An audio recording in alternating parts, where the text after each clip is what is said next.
Hey guys, it's Penelope in London. I'm just going to do maybe a 5-10 minute video. Let's see if I can do it. Because I'm a Gemini Sun, Gemini Moon. So I do like to elaborate somewhat when I start looking at things. But it was a quick update. I'm going to go over to Solar Fire as well in a moment. But what I want to show you is what's going on at the moment. So if I take my pointer here. Okay, so you can see this is Astrology. You can get your own charts here. So I highly recommend this site. A lot of information to learn and to understand astrology. When you pull up the chart of the day, you'd go to current planets, current planetary positions. And then if you go down, you can actually see the aspects, which is really good. So you can see any, or you can go down, you see 1 degree, the closest, 2, 3, or any. So I'm using any aspect, meaning up to 10 degrees, I think it is on this one. So, or maybe, yeah, it looks like 10 degrees orb. So what you have at the moment, the moon is literally, if you look here, it's just moved into the sign of Aquarius. So this can be where we begin to objectify, and we can sort of separate from our emotions somewhat with the moon. It's the emotion, it's the ego, and our personality as well, and our feelings, our feeling place. So we may be able to be a bit detached. You've got the moon has crossed over today. It's been on Pluto, so that's a conjunction. And then it's also in a conjunction with Saturn. So if we look at that, and then what that moon, what this is doing, the Pluto is squaring here to Mars and the sun. So if we take the moon Pluto, and I explain that to you, moon conjunct Pluto, and I have moon Pluto in my own chart, I have the Pluto square to my moon, and it's a difficult aspect, but and also depends on the house that it's in, which will change that too. But the moon is our instinctive awareness, and Pluto is birth, death, transformation, transmutation. And when it's conjunct, there's a fusion here, and it's between our emotions and it's regeneration as well. And we can go deep. It's the Scorpio aspect to that as well, scorpionic, and it's depth psychology. We can also look at it from that point of view. So it's where we can tune in deeply into the deeper layers of our mind, and also with where we're compulsive as well, compulsions, anything that's hidden, and we can generally see that. We can see hidden stuff, and it's a depth to our feelings as well, so we can have a lot of insight, and also seeing the motivations of others with that. So that we know that Pluto's in Capricorn, in Aquarius the moon, and then the moon will conjunct to Saturn, and that will happen overnight. And then when we look at the square, you can see that this Pluto and the moon, it's in a weaker square, but if we look at the sun is also conjunct Mercury down here, you can see them 8 degrees, and with the Mars, so retrograde, it's still retrograde. I think it's going back to 10 degrees. We'll look on Solar Fire. And we've also got the sun conjunct Mercury, which is a nice aspect, but it's retrograde. This is the thing with this going on. And it's where the sun is our vital self, and Mercury is our communication. And with retrograde, it's inner. So you might notice that there's some quietness around at the moment. There's, people are reflecting and gone inward. You may see that in your circles and how people work. And some people who've born with Mercury retrograde will come out at this time, meaning they'll be more expressive. It's a good time for promoting ideas. That's with this, or inwardly ideas with the sun, Mercury. But again, that's within 8 degrees there. But again, the Mercury will catch up with the sun again when it goes forward, and Mercury will also catch up with Mars again. So other aspects there, the sun is opposing Chiron, which is the wound. And again, that's moving off. The sun is moving off. That's there's within 10 degrees there. So it's a very weak conjunction, but this is our wounding.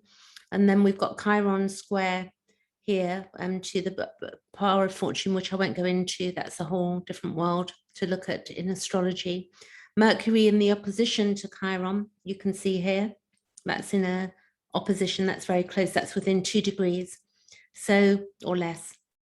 So with our communication and our wounding, we've got looking at things that are concealed, and we're looking for acknowledgement of the things that are concealed. So we might see the concealed trauma within ourselves that maybe we haven't seen. I know I definitely have today. I've seen where I've got concealed trauma, and I'm looking at that this evening.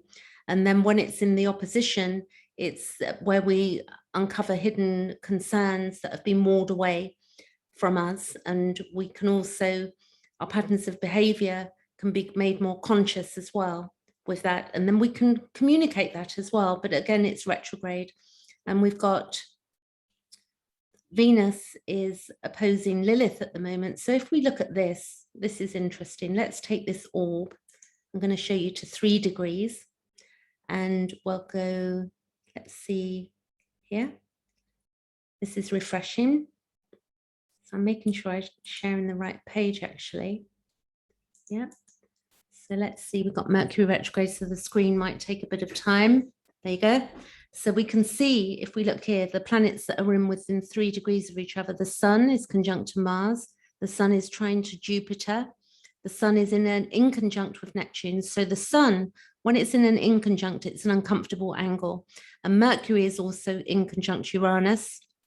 It's called quincunx here, but we also call it inconjunct, 150-degree angle. Venus is sextile Saturn, so our needs and Saturn. And we've got Mars in conjunct to Neptune. The node is trine the moon, but the moon moves quite quickly. So see here, the node is trine to the moon, but again, the moon will move overnight. It will, it takes 2.5 days through a sign. So it does move quite fast. And then we've got, I think Saturn, that restriction, we'll be feeling that in the hours to come with the moon, but that will come to light for us. And then Lilith is trying to Mercury. So there's a lot of Lilith energy going on here. And Lilith in the mythology would not lay below Adam, patriarchal rule, patriarchal law, so to speak. So, and we're trying to resolve something with Lilith. We're trying to, with Lilith in the chart, there are 3 Liliths. There's Black Moon Lilith, and there's Asteroid Lilith, and then there's True Lilith and Mean Lilith. So in that, I've said 4 there, but I'm explaining there's a resolution between the asteroid and True Lilith, and we will, in our hearts, as we move through life and in our being, our soul journey is to resolve the conflict within self, because asteroid Lilith threw everything off and she left the Garden of Eden and said, I'm not having any of this. But as we get wisdom, this very interesting what's going on here. Lilith is trine to Mercury. So that's a trine in communication. Lilith is opposing Venus, and Venus we know is our needs. So, there's some shaky stuff going on there. Lilith is trine to Saturn. So this is our structure. So Lilith is working with that. And then sextile to Chiron, which is the wound. And then Chiron is opposition Mercury. So if I go over to Solar Fire, I'm going to show you here, new share. This is the emanated page, spotlight. So see this chart here, what we've got. I'm just going to show you Mercury going forward and in the next few days. So we're going to go by hours. So whatever you're feeling at the moment, I will say that this Pluto, Saturn, and the moon, this going on up here, we're going to be feeling that at the moment, a bit of hardship maybe with our emotions and then wanting to transform. And with the Neptune and the inconjuncts, you can see here these green lines here, this is an inconjunct, and this is where we're trying to solve something. So this is where we're dissolving our something or our illusion. So there's a lot of illusions at the moment, as we well know. We're trying to understand. Mars is the direction we want to go in, and our libido, not just sexual. And then we have also, there was another inconjunct going on there that I saw, but I can't recall what it was. We've got also, the Sun is trine Jupiter and Sun conjunct Mars. So the Sun is trine to Jupiter at this time as well, which will be in an exact trine in the next couple of days. And that means that when the Sun is, that's within just over 1.5 degrees coming up to. And the sun is our vitality, we know, and Jupiter is about expansion, and it's good stuff as well, but it can be abused in itself. But Jupiter is about truth, it's about expansion, it's about our religious belief systems, spirituality, and there can be a light shining. It can be abundance and opportunity, and optimistic as well, and enthusiasm. So it helps with our goals and our dreams, and it helps to open doors. So this is a beautiful aspect, the trine. So this is, if we go days ahead, let's see what happens with Mercury, and I'm going to leave it there for today. But we're going to go one day to, this is the 15th of October. We've got, the sun is 22 degrees. So there you can see we've got this trine that's going on here. You can see this going on over here. And then we've also got the moon will be crossing Jupiter as well. So let's see, go back a day. So through today, tomorrow, and the day after, the moon will cross over. The moon Jupiter is quite beautiful as well. And then this Mercury will be 10 degrees on the 15th. And then it will station on the 17th. Let's have a look here, 17th. And then it will be station, and then it will go direct on the 19th of October. So this is good. And however, we will have this Mercury then going forward, and then it will square. We've been uncovering a lot of stuff as this Mercury went retrograde. It was, when it went retrograde, it was in a square to Pluto. It was literally 25 degrees, and then it went back to 10, and then it will go forward again. And then we do have some new moons and full moons coming up. We've also got some eclipses that will be taking place, a lunar eclipse and a solar eclipse in November and early December. So there'll be more work on that. I did read, I will tell you briefly that the eclipse, worth knowing, that the solar eclipse is, you know, it's like it's a new moon, but it's not a new moon. It's an extra powerful thing that's going on.